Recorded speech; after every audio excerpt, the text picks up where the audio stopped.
couldn't get to the voting booth fast enough. I didn't want a game show host as president. Where are you at? I'm in Indiana. Indiana. Yeah. Yeah. It's I was floored. My wife is from Chile. Oh my. Yeah, she was a teacher in Chile, and then she came to the United States and went to school for Jesus, like 8 years. She could be a doctor, for Christ's sake.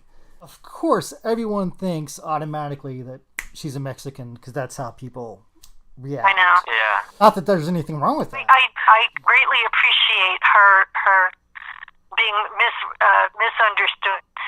That has to be so heart crushing for her to be an educator and then to come to this country of the American dreams, trying to live the American dream, and then to be seeing this oppression that's starting to happen. The very thing that we warned people was going to happen. To see this happening and coming to fruition, it's got to be crushing to her. It is. And it's so odd. You're Native American, which means you're the only person in this conversation that's not an immigrant. Then, James, my lineage is all over the place. Oh, he's English. My father was born in Colchester, England. Yep.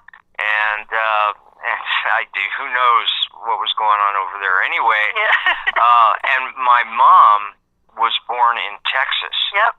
Millsap, Texas. Wow. And it's right outside of Fort Worth. And so, wow, and they got together. And there's a saying, if you're more than one generation in Texas, you're an Indian. I think my lineage is trailer trash. I'm not 100% sure, but... Hey, I was trailer trash. I played Trailer Gal 3 times, too, in 3 different films. Well, once in Bubba Hotep. Bubba Hotep. What a great film. Saturday Night, and there was something else. I forget what the other one was. Yeah. 3 times. So. You put on every single hat when it came to Phantasm 5, right? 4 and 5. Now, on 4, I had 14 positions. On 5, it was more like 12 positions. Wow. Yeah, wow. Did you get paid for one, or did you get paid for all of them? On 4, it was none. On 5, it was 1.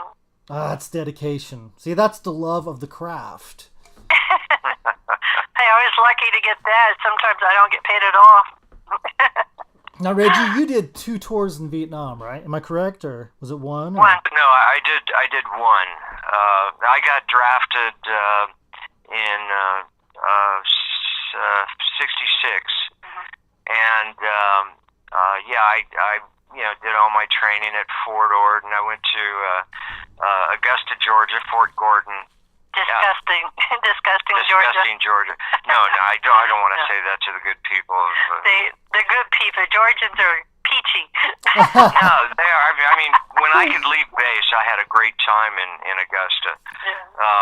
And I had a first sergeant when I was in training that would get me out of a lot of duty stuff, and he played bass, bass guitar, and so we would play at these clubs on the weekends, and he kind of got me held over in Augusta, so I didn't have to go to Vietnam until my last year in the military. So you're drafted for 2 years, so for the better part of a year I was in Augusta. It was quite an experience. Vietnam was Vietnam was quite an experience as well. I was, I had gone to radio teletype school, but they put me with a unit. It was the 4th and the 60th, and they were automatic weapons specialists. So we were with our battalion, our group, our company was like 40 millimeter cannons on top of tank chassis, and they would go boom, boom, boom, boom, boom. They go back and forth, kind of like what you see when you look at the old footage on the ships in World War II, where they had the pom-pom guns, what they used to call pom-pom guns, and only they were mounted on a track like a tank. Wow. Yeah, they were really far out, and I mean, they very dangerous in that you didn't want to be on the receiving end of them, because they could level a whole area. You didn't want to fire on them. Viet Cong and stuff, they would just be leveled. And we had 16-inch guns as well that stayed on the hill that I was on. They could blow a 200-pound round 100 miles. Oh my God. Accurately. Yeah. And so that was what was going on when I was in Vietnam. And he was the radio op that controlled all of that area. Yeah, whatever my company was involved in, and other groups of military, because we had to work with them, So I was basically the communications between our hill that we were on and anybody else that they needed to talk to or needed to talk to us. So it was kind of a heavy job. I imagine I'm probably paraphrasing here, but I read a quote where you said that you felt like it kind of robbed you of your life. Is that true, or did I get that quote wrong? Kind of what? I'm sorry. Kind of robbed you of your life. Oh. He calls it being kidnapped because he was What? he was performing as with the Greenwoods in Harrah's in Taunton. 2 weeks later, I was gone. Yeah, he was Oh gone. my God. And that pretty much ended the Greenwood County Singers. Yeah, it did. I was an integral part of the group. I did a lot of the solo work. It was when large groups were really happening, like the Mamas and the Papas and stuff like that. And so we were part of that kind of musical time period, and we were doing very well. Like I said, we were doing the Hollywood Palace. We were doing, the Bing Crosby show. I think was with the Young Americans. But we were doing some pretty big television stuff and some big concert stuff with a lot of different people. Andy Griffith. We did stuff with Andy, and all of a sudden, I was like disappeared. Yeah. And they only gave you 2 weeks to get your shit together. Holy shit. I know. Yeah. So that, pursuing acting and the fear of being in front of audiences or anything like that probably went away pretty quick, because if you have to face something like that, Vietnam, then everything else is kind of a piece of cake, right? Yeah, really. It was, that whole military thing was just a total change in consciousness. I mean, you had to it was kind of like acting in that sense, actually. I had to become somebody that I never thought I would have to become. And so I took my training very, very seriously. Yeah, we had to. Yeah.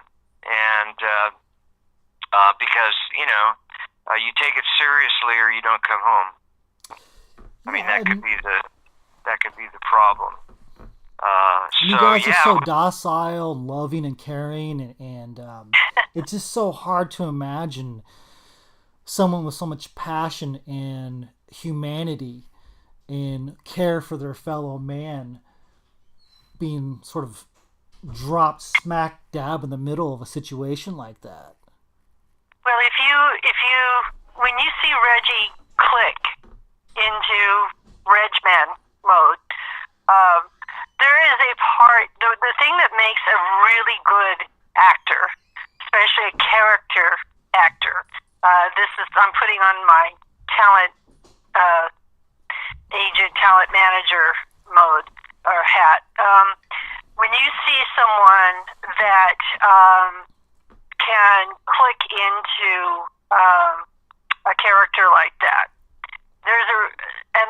that hero that is every man's man. There is a portion, that they have to dig down deep into themselves in order to bring forth that character. And so there is a portion of reality that it's sort of like a memory muscle that they use in order to obtain that character. And so that is a mark of a good character actor, is being able to tap that memory muscle. And so Reggie is Reggie. Reggie, every facet of Reggie, the humor, the hound dog, the ice cream man, and the action hero man. Every aspect of that has come from some place in Reggie's mindset, or in his life, some person or some experience in his life that he can just reach back in that memory muscle and tap it and bring it forward. And that's the mark of a really good actor. And